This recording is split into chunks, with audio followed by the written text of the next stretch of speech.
Okay, so I'm gonna try and do this as best as I can. Not obviously, I fucking suck at speaking, and I'm probably the least articulate person on YouTube. But I wanted to talk about some things with Gamergate that have come up recently. Um, Namely, this Brianna Wu person who's come out of fucking nowhere, and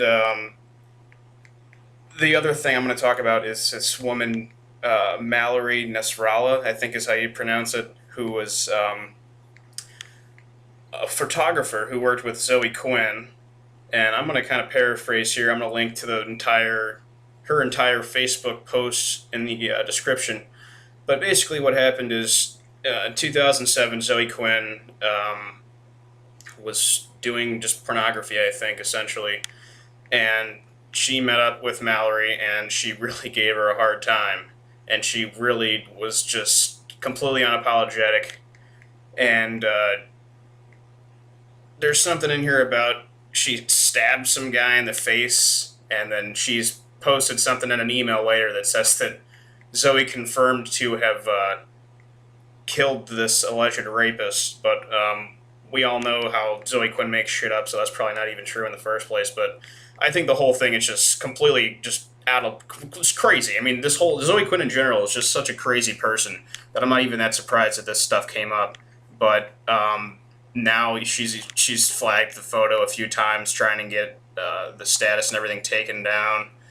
Uh, so yeah, you guys can go read that for yourself. I'm not gonna read it word for word because it's really long and it would take 10 minutes, and you don't want to listen to that shit.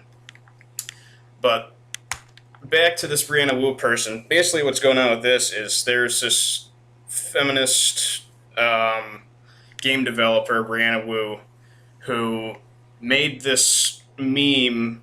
Well, it's a forced meme. I don't even want to call it a meme. It's an image macro that she wanted to create into a meme that was pressed Gamergator, and she basically just took a picture of some crying kid and plastered some dumb shit over it. Guess I can edit a picture of a few of those into here.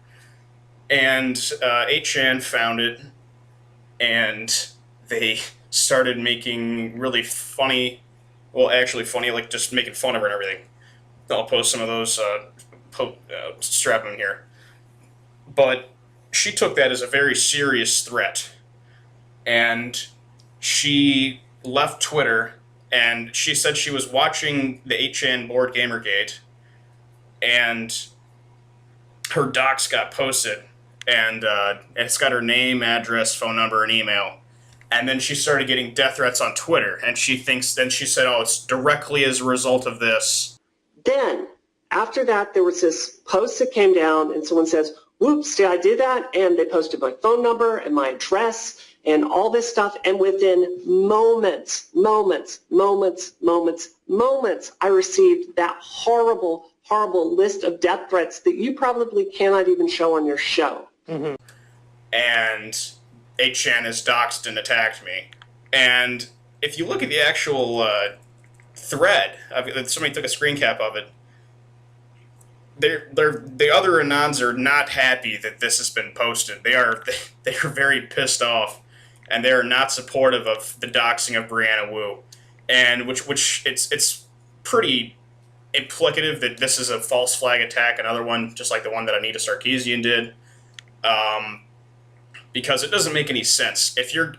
We don't need the docs to send you death threats on Twitter, Brianna.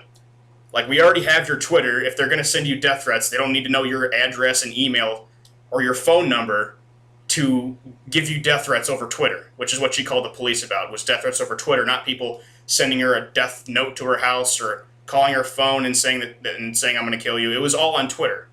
It doesn't make any sense that that the doxing would have anything to do with the death threats. And the other thing is that it's probably another puppet account that she's created to attack herself. And I will post either in the video or in the description some screen grabs of her talking about making a puppet account, and it's really funny. You guys can go look at this. She made like a dude bro account. It's like some frat boy who's into feminism. It's a really funny character. But anyway, she's not above creating fake accounts, and obviously, the whole thing just doesn't make any sense to me. It doesn't. If it makes sense to you, please explain why this would make sense, like why the doxing would have anything to do with the Twitter death threats. That doesn't make any sense to me at all. She immediately, I mean, she's watching the thread that it was in. She wasn't just like in a thread, like watching stuff. She was watching the front, and she immediately knew as soon as it came out because she tweeted about it. And the whole thing is it's just full of shit. It's just like the Anita Sarkeesian death threats. And if you don't know about those, yes, those are also fake, just like this. The threats that were against Anita Sarkeesian, there was one account. They made 13 tweets. They were all about killing Anita. They were all posted within 3 minutes of each other. And the screen cap of these death threats was taken 12 seconds after the last one was posted. And the person who took the screen cap, allegedly, it was. I mean, I think Anita posted it on her Twitter account, so presumably she took it. The screen cap, nobody assigned it to Twitter. No one has any search terms, and there's no way that they would have found it 12 seconds after the last thread was posted. It just doesn't make any sense. So that's my opinion about that for now. Thanks for listening. This has been Voltaire.